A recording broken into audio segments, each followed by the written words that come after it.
Hannahs here watching News 24 Live. I'm joined in studio by author Gavin Evans. He's going to introduce us to his brand new book, Black Brain, White Brain. Hello. Hi. Now, before we get into it, I actually want to read the first few lines of the book to you. Yep. Because they just stick with you, and I mean, it grabs you right from the beginning.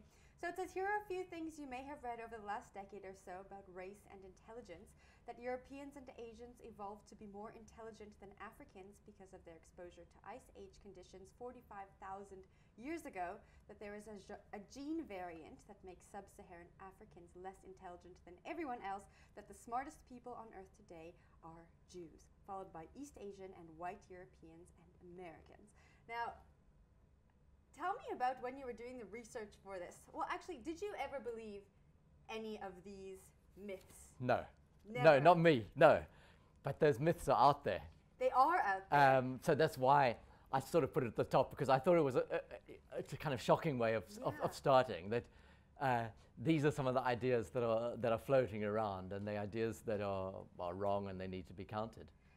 You know, I actually heard someone say two of those myths within the last couple of months, and it's incredible to me how many people believe these. They really believe that these things are true. Tell me about the research you did for this book and the kind of people you spoke to. Okay, so a lot of what I did was I started off, when I got really excited about doing the book came up, was there was a paper that was written by 3 Utah anthropologists, which claimed that Ashkenazi or European Jews were innately more intelligent than anyone else.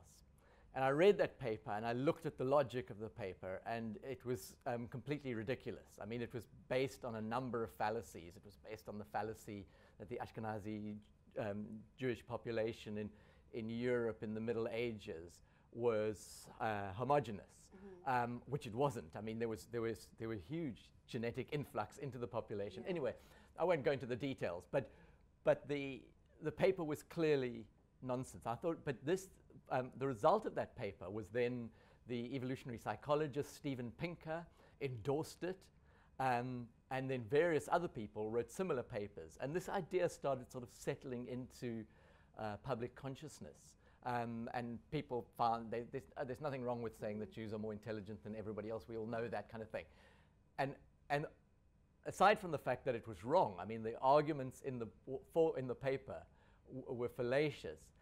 I thought it was a dangerous thing, because if you're saying that one group is innately more intelligent than others, by implication, you're saying that other groups or another group is less intelligent than average. And that's a racist view, but it's not just a racist view, it's a view that I came to the conclusion very quickly, or what I'd always suspected, and that there has no scientific basis to that. So in terms of the research I did, then in addition to reading hundreds of papers and books, I then started interviewing people who were experts in these areas. So people who were professors of evolutionary biology. I have another friend who's a neurologist, so there was an aspect of that. Another friend who's a biological anthropologist, and so on. So that was the kind of research I did outside of that. Wow. Now, the people who wrote these papers, there's scientists, psychologists, a lot of people who are educated backing them. And it makes sense to us that these claims are not true. Why were so many educated people backing these theories?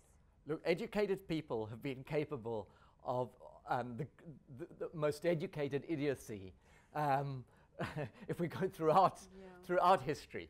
I mean, one of them was Watson of Watson and Crick, right. I mean, he made a statement when he said that black people are less intelligent than white people, and anyone who's worked with black people will know that. Now, this is a subject way outside of Watson's expertise. I mean, he was all about the double helix of DNA, but this is not. This is a different area. So he was talking outside his expertise, and his fellow, just to give an illustration of the kind of idiocy that can come out of the mouths of educated people, the person who co-discovered the double helix of DNA with him, Crick, believed that the world was controlled by an extraterrestrial civilization.